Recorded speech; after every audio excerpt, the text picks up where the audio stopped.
Hi, everyone. Welcome back to another episode of the Omnichannel Marketer. This is your host, Kate Stevens, and I'm excited to welcome to the show today Leslie Danford, founder of Vitaminis. Hi, Leslie. Thanks for having me. So, to kick things off, why don't you start with a little bit of your own personal background and, how you came to found this brand? Yeah, thank you. So I started in, I guess, a pretty traditional post-MBA career. So I worked in consulting with Bain & Company for about 6 years. Then I worked at Beam Suntory, which is an alcoholic beverage company, for about 4 years. And then around that time, my career started going a little haywire. So I left Bain to join a hotel company in 2019. The pandemic came in 2020. I got laid off from that role. And that really led me to start Vitaminis. But it was really something that I'd thought about doing since like 2015 when I was at the beverage company. I had on my computer a list of ideas of things that I would see come through that I thought, somebody should really do something about these things. And I'd always thought about doing something. So it kind of all came together in the pandemic. Okay, well, tell me more about Vitaminis. So Vitaminis is a functional food and beverage brand. We have 2 initial products. They're little juice shots. One of them is for immune support, vitamin C, zinc, and magnesium for your immune system. And the other one is gut health, probiotics and fiber for your gut. They're a clean label, no added sugar, gluten-free, dairy-free, etc. And one day would love the brand to be a whole platform of mini bites, mini sips, all food and beverage based, very clean, to get people the nutrition they need. And so where does the mini side come from? I think it's just easy, to be honest with you. I'm not a fan. So I get where it all started. I've always been very focused on nutrition, thinking about how to meet nutritional needs. During the pandemic, when I was laid off, it was really hard. I was thrown in with my family. I had 3 kids at the time. I was out of work. I was preparing all these meals. It's really hard to get kids to eat vegetables. Even for myself, thinking about am I getting all the nutrients to make sure my immune system is functioning right, etc. And I really didn't like the other alternatives that were out there, like pills. I've never liked. They make me nauseous. And if you actually look at the ingredients, there's weird stuff in there that's actually made for manufacturing. Gummies full of sugar. And I thought I wanted a natural food and beverage solution, but it has to be easy and convenient. And that's where the mini comes in, something you can just quickly take, quickly pop in. I don't think, at least for me, I'm not going to want to drink 32 ounces of stuff or mix and measure or eat a whole bunch of different. It's just hard. I'm not going to be juicing my own fruits. So that's where the mini came in, a mini size for convenience. Makes complete sense. And so where did you launch your brand first and why, from a channel perspective? So we started online. And I think that the fact that it was during the pandemic, that was a no-brainer. I mean, that's where everybody was going at that time. So I launched on my own website in July of 2021. And then I ended up launching on Amazon in September of 21. It took a couple months. My product was lost by Amazon for a very long time, and I had a whole bunch of hiccups. That's a whole different story. So then it was online only between the website and Amazon for 18 months. And finally, at the end of 2022, I realized I had not done any paid consumer acquisition just because of the cost of it. It was really challenging. And I realized that I was not going to get this brand to scale unless I went in retail. So I launched in retail at the end of last year. Okay, so tell me more about, how you think about retail and, adding scale there. So retail is a no-brainer for scale. I mean, immediately when I started doing it, the volumes eclipsed what I had been doing online. But it's challenging because you don't really have those direct consumer relationships anymore. And so, yes, the volume is there initially, but it's really a challenge to make sure that you are continuing to drive those velocities. Getting into retail is step 1. So I think it has definitely shifted a lot of my attention over to that side. It's a very expensive channel to operate in. So I ended up, originally I was bootstrapped. I had a friends and family round to facilitate retail expansion. But I do think all brands now you have to be in both places. I really think it's hard to imagine not being both online and in stores. Why do you think that's a need to be? I just think that's how consumers are shopping now. Online only is tough because the way you reach people is typically through social media, paid advertising, and it is so cluttered, so expensive. I don't know about you, but I see so many ads now. It's just like, ugh, I'm over it. And sometimes it still gets me and I still buy the stuff. It's really hard, I think, to be an online only brand these days. I think the days of like really getting enough volume at a good price to be ROI positive, those days seem to be over, at least in my experience. And I think in-store only is also challenging because consumers are on their phones, they're on the computer, they're looking up your reviews online, they're checking out your website. A lot of people want subscriptions. Like I have a lot of consumers that have tried Vitaminis, like it, and then they just want it delivered to them. So I just think if you're not doing both, you're leaving a lot on the table. And at first, during the pandemic, I thought the days of in-person shopping were over, but that's definitely not the case. Like people are back in stores, especially for food and beverage. They're back in stores. They're not really shopping online for that stuff. And so what are some of the ways right now you're, thinking about bridging the gap between the, all of your different channels? Yeah, it is an ongoing challenge. So email has been a big focus for me. I'm very interested in email. I think it offers a more like engaged way to talk to consumers. So as opposed to social media where someone's just numbing themselves scrolling or mindless scrolling, it's like they click on your email, they read it, they want to engage with you. They've asked to get your emails specifically. So email's big. And the way I've been sort of bridging that gap is using a lot of my in-person events to collect those emails. So initially when I started sampling, I wasn't collecting emails. Then I kind of developed this QR code sign that I put on my table, but nobody was using it. Now, and I've done now like over 100 samplings. So this is like a evolution. Now I just get the emails. So I'm like, you want a sample? Give me your email. And if people don't want to scan it, I'll put it in for them. And it's funny, like I think people are often willing. They don't want to get their phone out, scan it, whatever. But that to me is a great way to bridge the gap because then somebody has tasted it, which is huge. I think in beverages in general, at least when I was at Beam, liquid to lips was a huge driver of sales. But in this area too, because people think if it's good for you, it's going to taste horrible. So they have to try it. And the price point's not cheap. So they want to try it before they invest that money. But then once they've tried it and they like it, you've got to kind of keep bringing them back. You can't expect them to go back to the store and hunt you down and find you. You want to pop up in their inbox, remind them that they liked it, and make it easy to buy it again. What content do you find like works well from the email engagement side? Yeah, that's an evolution as well. So the person who's managing my email, she's really big on product promotion, like buy now, 20% off, that kind of thing. And that does convert. But, after a while, it's like people are tired of it. Nobody wants to get hammered with sales messages all the time. And also, aside from that, if people know you're on sale and they're always going to get an email 20% off, they're never going to buy your stuff at full price. So we've moved away from that, and I've actually leaned quite a bit into educational content, which we have a blog. Some of it is recipes, which are fun, and at certain times of year, like January, mocktails do really well, that kind of thing. But a lot of it is information about our active ingredients, if you will, like what does zinc do for you? What does magnesium do for you? Why should you worry about fiber? And there is so much content you can dig into there around, new research that's coming out, how those ingredients help different populations. Maybe it's older populations, younger, whatever. And so we've been really leaning in on that. And it's funny. We've been looking at like what email content gets the best clicking and that kind of thing. And we just wrote a blog the other day and pushed it through email about bloating and flatulence. That got so many clicks. And it's like, oh, great. I have 3 boys. So I'm like, oh, this is my life. But on the other hand, people are like, they're like, oh, I want to know how to deal with this. I want to know like what I can do. So I think that's like very informative. Like people have these real world challenges. And if you can kind of help them to learn about those things while also on the side, helping them understand what your product benefits are, that seems to be working really well. Makes a lot of sense. We see, across the board, people want to engage with content that they care about and that, adds value to their life. So completely understand why that's working for you. Where do you think, Vitaminis really, differentiates on the end-to-end brand experience, and how do you guys think about that? That is still an evolution, the brand experience includes so many things, and it's all just it's all sort of been done at this point. And I really struggle with it because it's like, social media, yes, you got to have that. Email, yes, a lot of brands are doing that. Sampling, yes, you got to do that. But to actually differentiate in those ways is really, really tough.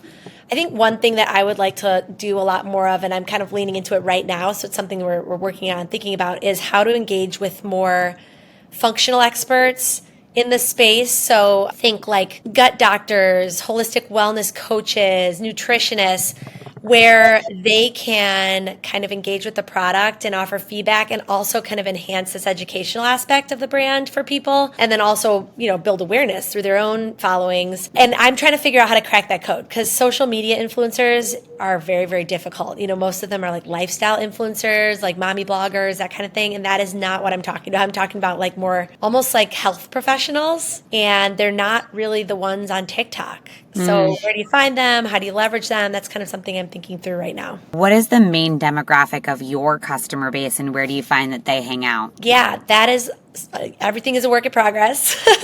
So it's funny, when I launched the product, I originally started with kids and very quickly realized most of the people that were buying my product, they may give it to their kids, but most of them were buying it and enjoying it themselves. And the kid market is so challenging for a number of reasons, but most people are not buying them $4 shots for their kids, to sum it up. So then I kind of moved more into like the 35 to 55-year-old woman. And that's when we got into Core Power Yoga studios. We're now piloting in 10 Core Power Yoga studios, hope to roll out to more. And we're finding a lot of those shoppers in the retail locations as well. But since I've gotten into Fresh Time and spent more time personally sampling, a lot of people that come up to my table are older. They're like 55 and up. They're sick of pills, or they know they want to start, thinking about their nutrition. Their doctor's telling them to, but they're intimidated by all the pills and powders and gummies and things like that. And they're looking for something easy. So it's definitely adults, but in terms of like genders and ages, I'm still really narrowing in on that because I think there are a few populations. Another one is students. Our products have done really well in the Fresh Times and in the Core Power studios near universities.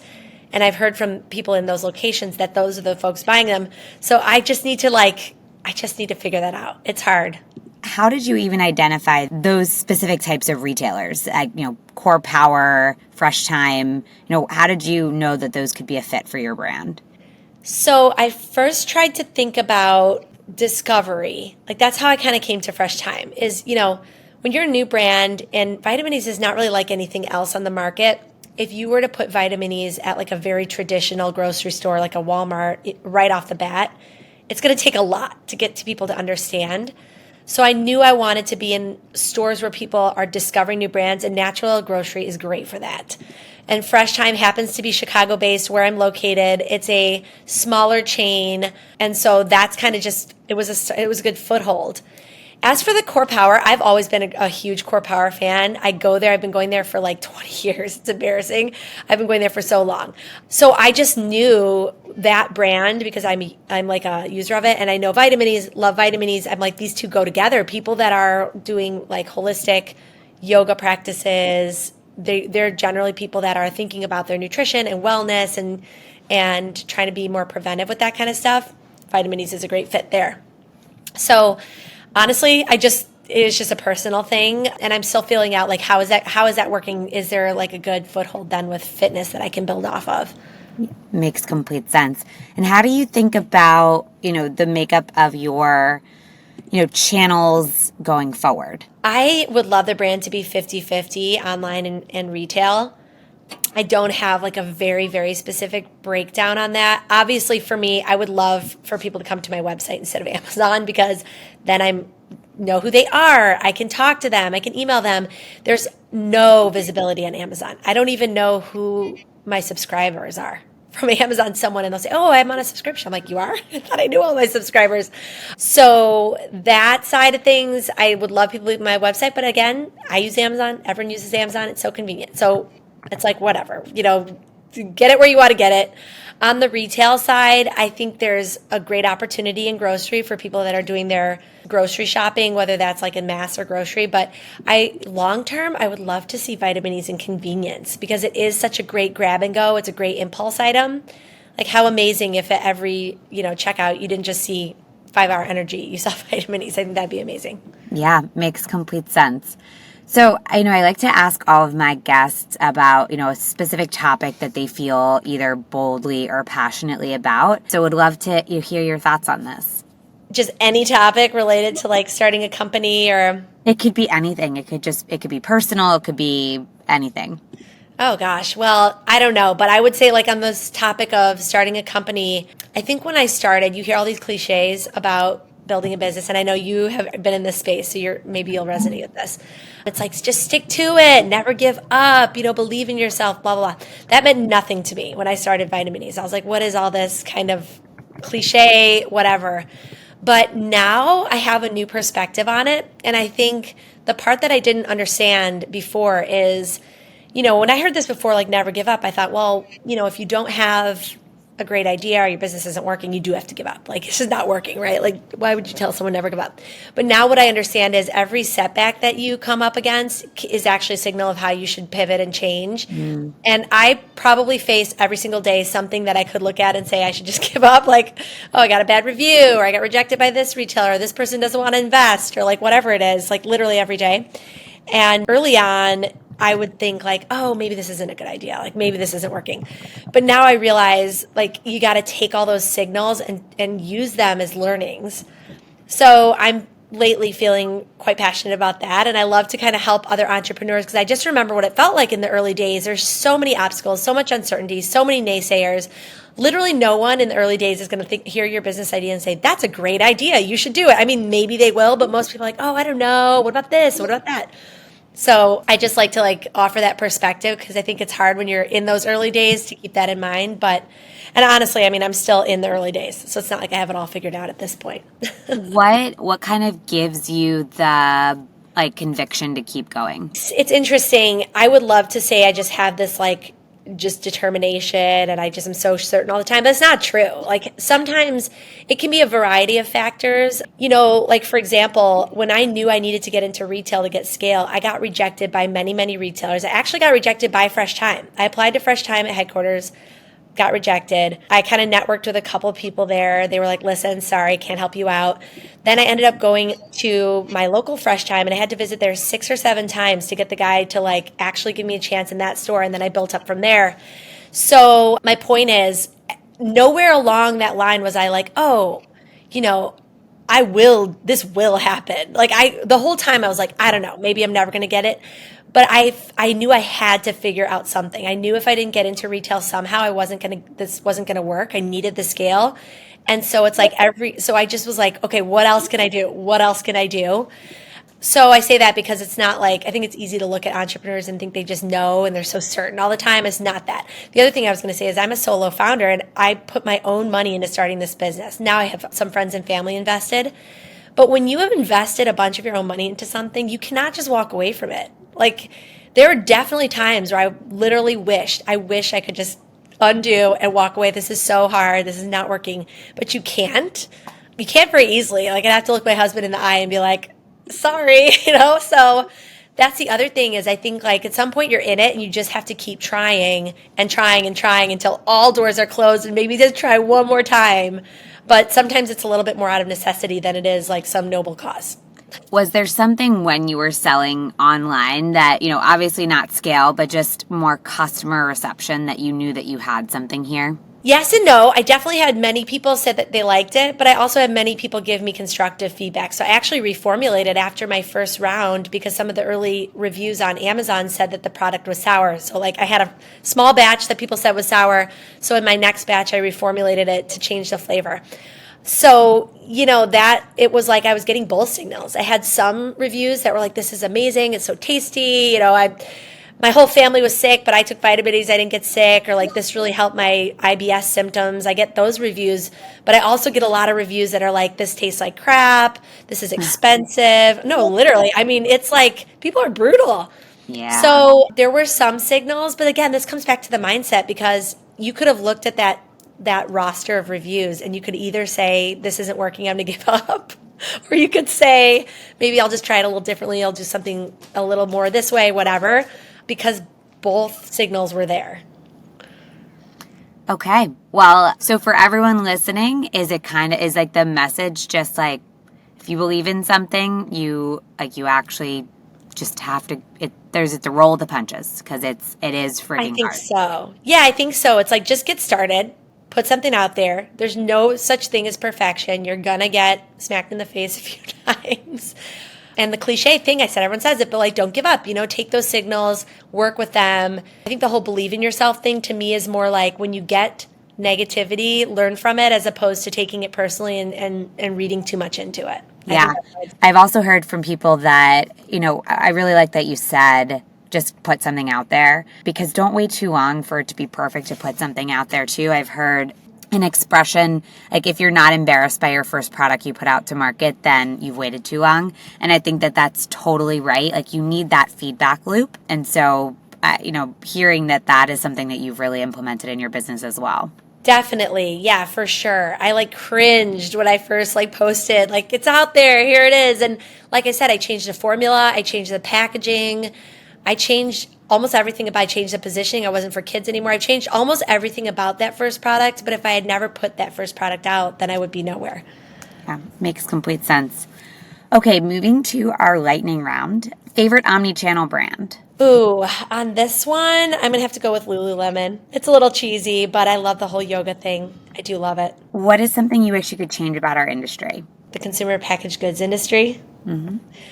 I would say I would love to make it more innovative. Coming up with new stuff is really hard to break through. Favorite podcast? I do not listen to podcasts. I don't. You could be my favorite. You can be my new favorite one. I'm more of an audiobook person. Okay. Favorite newsletter? I have been loving Megan Lyons' Lion's Share Wellness. She's actually a Harvard alum, and she has a great newsletter, including a lot of tips and educational info. So I would definitely recommend that. Favorite social media channel? Ooh, I don't know. You mean like actual content creator? No, just the channel. Where am I? Oh, I'm on Instagram with all the other middle-aged ladies, unfortunately. But I am really trying hard to get on TikTok. So I try to go there sometimes. But you know why I don't go on there? It sucks you in and then you lose hours. It does suck you in. But it is, it serves you some good content. Exactly. Favorite book, since you're an audiobook lady? Oh, gosh. There's so many to choose from. Oh, that's really tough. I mean, I recently reread Lonesome Dove, which is a great classic, so I'm just going to go with that one. It's a really, really good book. What's it about? It's about these cowboys and the Wild West and kind of breaking ground, and it's a very old world story, but it's also about strength and resilience, and you're definitely going to cry, so get your tissues ready. But it's a great book. A favorite event that you're planning to go to this year? Well, I'm only going to Expo East this year, so I cannot wait for that, my only event. So that's next week. Hopefully I can come to your event there. Yeah. Happy hours. I can send you the invite. Leslie, it was so great hearing your story. Where can our listeners connect with you? We're on Instagram and TikTok at Vitaminis Brand. We have our website, vitaminisbrand.com. You can find us on Amazon. Vitaminis sometimes autocorrects to vitamins, or the big brands buy it as a typo, so you have to put in Vitaminis juice, but we are there. And you can also just reach out. Any of the emails that you send, any of the DMs, I'll probably see. So awesome. Well, thank you, Leslie. It was so great to hear your story. Thanks for having me. If you liked this podcast, follow me and the Bridge page on LinkedIn and Twitter for hot takes and tactical advice. If you really loved today's episode, we'd love a review on the podcasting platform of your choice, Apple Podcasts or Spotify. Thanks for listening.